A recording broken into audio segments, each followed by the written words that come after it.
Oke guys, welcome back to Daily Charting with Toshi, di mana kita akan daily chart your favorite cryptocurrencies. Oke, dalam 24 jam terakhir, cryptocurrency market meningkat sebesar 0,95%. Dengan total market cap mencapai di 1,34 triliun US dollars, dengan peningkatan Bitcoin dominan sebesar 0,17% dan peningkatan volume sebesar 17,89%. Untuk Bitcoin kemarin terjadi peningkatan yang lumayan signifikan sebesar 1,22%. Dan itu membuat Bitcoin kembali di atas dari 35.000, tepatnya sekarang running di angka 35.316. 313 ya. Nah, ini diiringi dengan altcoin yang cenderung meningkat tipis seperti Ethereum hanya meningkat sebesar 0,07, lalu BNB malah koreksi sebesar 1,7%, XRP cuma meningkat sebesar 0,22%.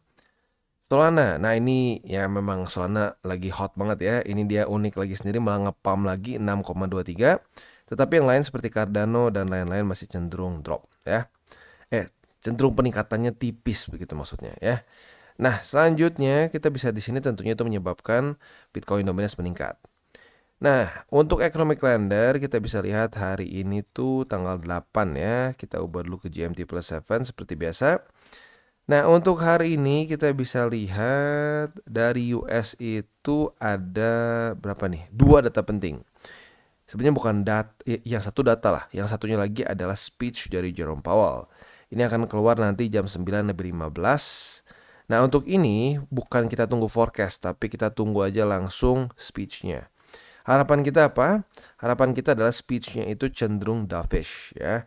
Kata-kata seperti inflasi sudah terkontrol, kata-kata kita mungkin akan melakukan QE atau quantitative easing.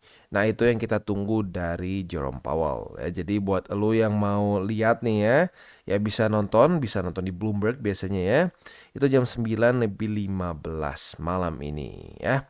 Setelah itu jam setengah 11-nya akan keluar data crude oil inventories. Untuk ini harapan kita lebih tinggi daripada ekspektasi ya.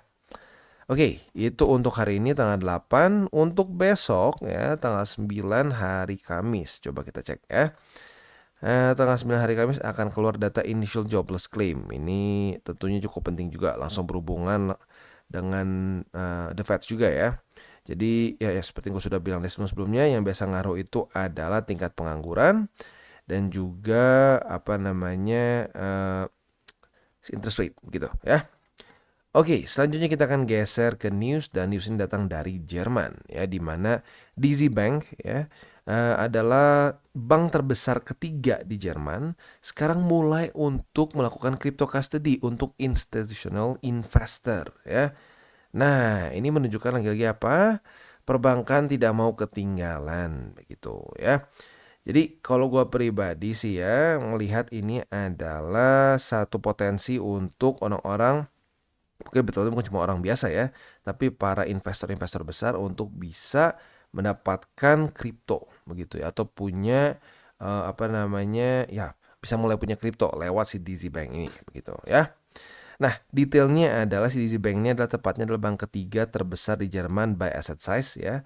Dan mereka sudah launch digital asset custody platform untuk mereka, dan kerennya apa? Ini built on blockchain ya, bukan cuma mereka sekedar kerjasama dengan pihak lain, no ya. Mereka literally build si platform ini on blockchain. Jadi bukan cuma sekedar untuk untuk adopsi saja, tetapi mereka mengadopsi si blockchain itu sendiri untuk safekeepingnya begitu ya. Nah, ini di-announce tanggal 2 November kemarin bahwa si platform ini akan work dengan institutional clients. Jadi bukan clients biasa ya, dan offering crypto securities ya. Nah, ini bond mirip-mirip seperti bond dari Siemens kemarin, dan juga yang sebenarnya si DZ Bank juga subscribe 6 bulan lalu. Jadi dia sekarang bikin versi dia sendiri begitu ya. Nah, dia ini ada statement dari Holger Meffert mungkin ya. Nah, dia mengasumsikan dalam 10 tahun ke depan a significant proportional capital market business ya, atau capital yang besar ya dalam market ini akan diproses lewat DLT, Distributed Ledger Technology ya. Simpelnya adalah itu ya blockchain gitu. Jadi menurut mereka ini akan menjadi masa depan gitu ya. Dan selain itu juga ya, beberapa bank tradisional lain seperti Commerce Bank dan juga DK Bank mereka juga mencari crypto custody license juga lewat si BaFin ya. BaFin ini kayak financial watchdog-nya dari Germany gitu. Jadi artinya apa? Bukan cuma satu dua saja, tetapi banyak sekali perbankan-perbankan yang tradisional di Jerman yang memang pengen punya exposure ke kripto ya. Nah selanjutnya ini di Twitter, ini bukan analisa ya, ini ngomongin soal kemarin nih ya, kan banyak yang ngomong, wah Bitcoin bukan ke 10, ke 12.000, ada yang ngomong ke 1.000 ya. Nanti aja akumulasinya kalau udah lebih drop. Nah, jadi kebayang kita ceritanya pengen nunggu cuma pengen lebih drop lagi 21% dari sini ya, dari 15 ribuan, tapi kita kehilangan 130%.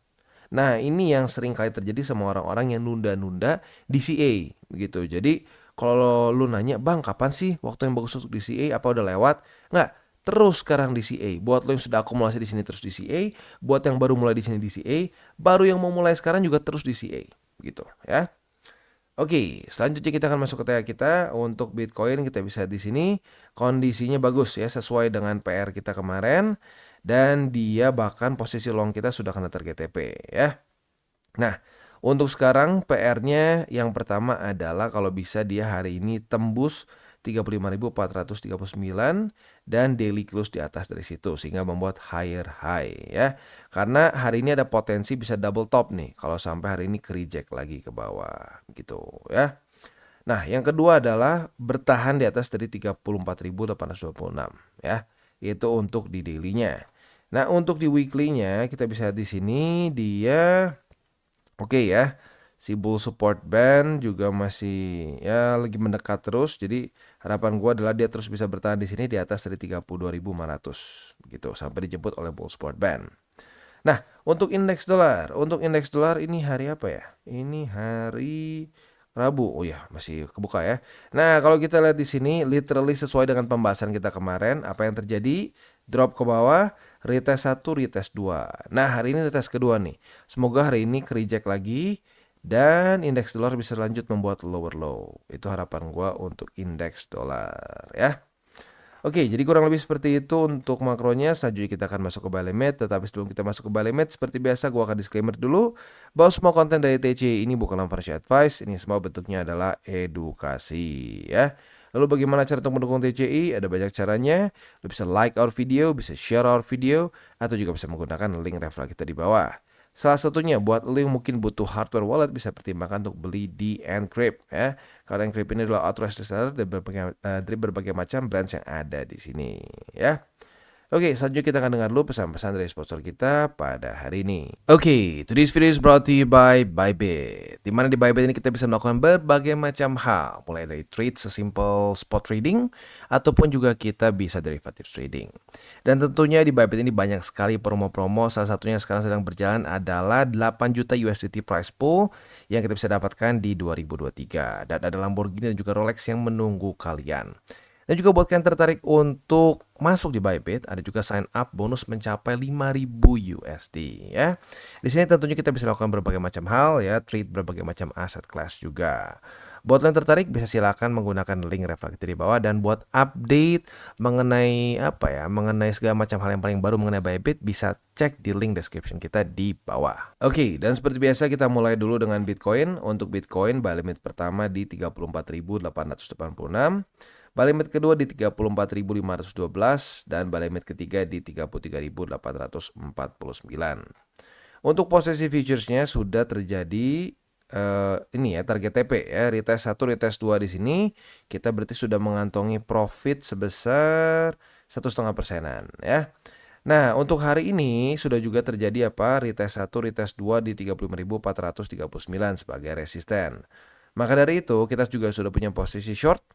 Nah, target TP-nya tinggal kita balik logikanya ke angka 34.886. Dan selanjutnya kita masuk ke Ethereum. Untuk Ethereum kita bisa di sini dia masih reject oleh 1909 ya. Untuk posisi spotnya masih sama di 1827 buy limit pertama, buy limit kedua di EMA 200 atau di 1780 dan buy limit ketiga di 1705. Untuk posisi futuresnya kita sudah punya posisi short ya dari tanggal 6 November kemarin. Target TP kita adalah di angka 1827 ya. Untuk posisi longnya tinggal kita balik logikanya. Retest 1, retest 2 di 1827,39. Kita bisa buka posisi long dengan target TP kita di 1909. Dan sekarang kita masuk ke Polkadot ya. Untuk Polkadot kita bisa di sini kemarin terjadi retest ya, berarti ini masih sama ya. Buy limit pertama itu di EMA 200 atau di $4.74. Buy limit kedua di $4.44 atau di EMA 20. Dan buy limit ketiga di MA 50 yaitu di $4.13 ya. Nah, untuk posisi futuresnya, congrats kemarin sudah kena target TP-nya ya. Retest 1, retest 2 di $4.99. Target TP-nya adalah di EMA 200 atau di $4.74. Berarti buat yang lebih konservatif, profit sebesar 3,85%. Untuk yang lebih agresif, profit sebesar nyaris 5% ya. Nah, sekarang untuk posisi long nih, apabila pada hari ini terjadi retest kedua di EMA 200 atau di $4.74, kita bisa buka posisi long dengan target TP kita di $4.99. Dan sekarang kita masuk ke Cardano. Untuk Cardano, buy limit pertama kemarin di retest ya. Jadi masih sama seperti kemarin, buy limit pertama di 33 sen, buy limit kedua di 32 sen, dan buy limit ketiga di 30 sen. Nah, berita bahagianya adalah posisi short kita sudah kena target TP ya. Retest 1, retest 2 di 36 sen sebagai resisten. Kita kebuka posisi short ya. Target TP kita di 33 sen dan langsung kena ya di hari yang sama. Berarti kita sudah mengantongi profit sebesar $6.76. Ini lumayan nih ya. Nah, di waktu bersamaan kita sudah punya posisi long juga kemarin. Karena terjadi apa? Retest kedua juga di 33 sen. Jadi kemarin retestnya dua-duanya uniknya ya. Nah, berarti sekarang posisi long kita itu sudah dalam keadaan profit juga sebesar $4.74 ya. Jadi kalau di total-total sekarang sudah profitnya wow, not bad ya, udah nyaris 10%-an kalau digabung ya. Nah, target TP kita untuk posisi long jelas yaitu di 36 sen. Dan sekarang kita masuk ke Solana. Untuk Solana, buy limit pertama di 39,44, buy limit kedua di 37,10, dan buy limit ketiga di 33,94. Untuk posisi futuresnya, apabila pada hari ini terjadi retest kedua di 44,42, kita bisa buka posisi short dengan target TP kita di 39,44. Sementara untuk posisi longnya tinggal kita balik ke logikanya. Retest 1, retest 2 di 39,44, kita bisa buka posisi long dengan target TP kita di 44,42. Oke, jadi kurang lebih seperti itu untuk liquidity kita pada hari ini. Gue ingatkan buat lu yang punya posisi futures ya, tadi kan udah ada target TP-nya tuh semua ya. Tapi jangan lupa buat lu yang konservatif, hari ini akan keluar beberapa data penting dari US. Nah, ini bisa membuat market volatile. Jadi mungkin kalau buat yang konservatif, sebelum jam segini kalau belum kena target TP secara otomatis, lu bisa TP manual. Just in case volatility-nya tidak sesuai dengan harapan kita. Dan seperti biasa jangan pakai uang panas, jangan over leverage, dan berpikirlah jangka panjang untuk kripto. Oke guys, jadi itu adalah akhir dari segmen DCWT kita pada hari ini. Dan jangan lupa bagi kalian yang merasakan manfaat dari segmen ini, jangan lupa untuk share ke teman-teman kalian. Dan apabila lu pengen mensupport channel kita, ya TCI, jangan lupa untuk menggunakan link referral kita di bawah.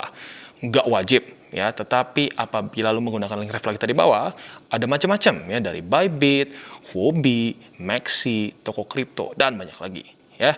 Ya, walaupun nggak wajib, tapi kalau menggunakan link referral kita, lu secara langsung membantu perkembangan dari TCI. Dan satu lagi, jangan lupa juga untuk join Telegram group kita, di mana kita bisa ngobrol-ngobrol santai mengenai dunia cryptocurrency secara dua arah. So, jangan lupa untuk like, subscribe, click the bell icon, and see you on the next video.